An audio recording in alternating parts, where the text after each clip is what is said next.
Legenda Batu Menangis. Alkisah di sebuah bukit yang jauh dari kota. Hiduplah seorang janda miskin dan anak gadisnya. Anak gadisnya bernama Darmi. Rupanya sangat cantik jelita. Namun sayang, gadis itu amat pemalas. Ia tak pernah membantu ibunya untuk melakukan pekerjaan rumah. Kerjanya hanya merias diri setiap hari. Segala permintaannya harus dituruti.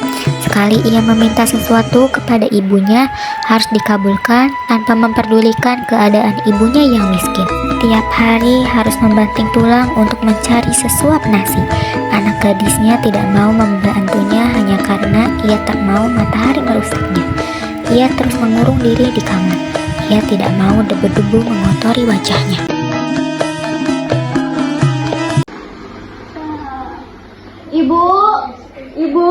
Ibu.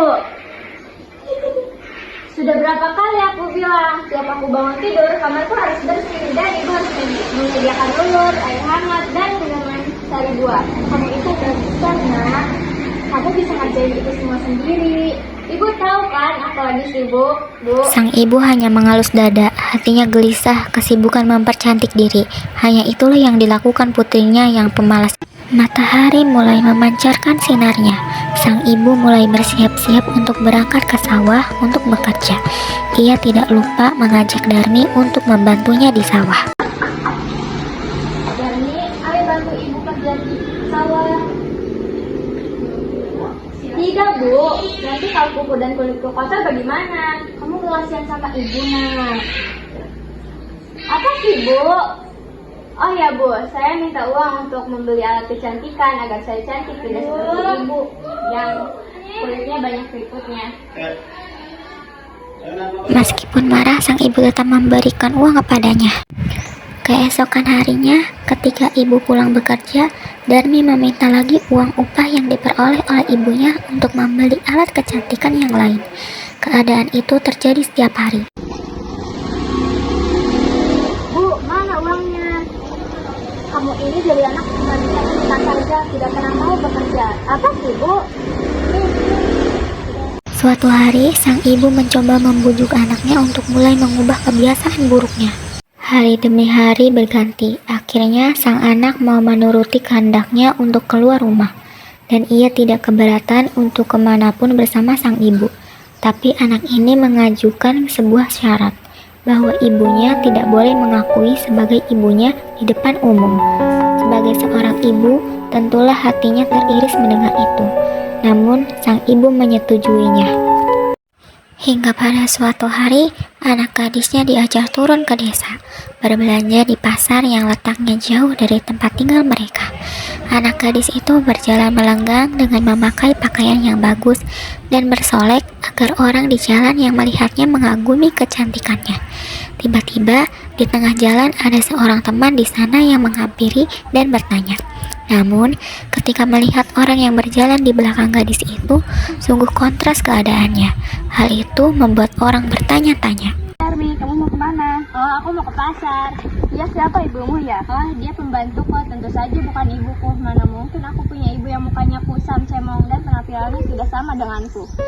Maka, penampilan kami berbeda, bukan? Aku itu terlihat cantik, dan kecantikan aku sudah diakui oleh semua orang. Lagi pula, mana mungkin aku punya ibu yang mukanya kusam seperti dia. Ih, amit-amit deh. Mana mungkin dia cocok jadi ibuku. Betapa sedihnya saat Ibu Darmi mendengar itu. Semua hanya ditahan di dalam hati. Mereka pun melanjutkan perjalanannya. Sungguh hati Ibu Darmi semakin sedih. Begitu tega anaknya mengakui dirinya sebagai pembantu. Namun dengan sekuat tenaga ia berusaha menahannya. Sampailah Darmi dan ibunya di pasar. Saat mereka akan memasuki pasar, lagi-lagi Darmi bertemu dengan temannya. Hai Darmi, tumben kamu ke pasar. Dia tuh biasanya di rumah terus. Itu siapa di belakang kamu? Ibumu ya? Oh, dia pembantuku. Kamu yakin itu bukan ibumu? Bukan, sudah aku bilang wanita tua bangka itu bukan ibuku. Pergi sana. Astaga Darmi, kamu gak boleh kayak gitu. Hargai dia meskipun dia pembantu. Alangkah terlukanya sang ibu mendengar itu. Hatinya menangis dan ia tidak benar-benar berdaya menahan sakit hatinya. Ibu Darmi tak kuasa menahan air matanya. Dia sudah tak tahan lagi. Maka Ibu Darmi pun berdoa, Ya Tuhan, hamba tidak bisa menahan hinaan ini. Anak kandung hamba begitu teganya melakukan sedemikian rupa. Ya Tuhan, hukumlah dia. Hukumlah anak durhaka ini, Tuhan. atas kekuasaan yang Maha Esa, perlahan-lahan tubuh anak gadis durhaka itu berubah menjadi batu. Perubahan itu dimulai dari kaki. Ketika perubahan itu telah mencapai setengah badan, anak gadis ini menangis dan memohon ampun kepada ibunya. Anak gadis itu terus meratap dan menangis memohon kepada ibunya. Akan tetapi, semuanya telah terlambat. Seluruh tubuh anak gadis itu akhirnya berubah menjadi batu. Maafkan ibu, nak. Maafkan ibu.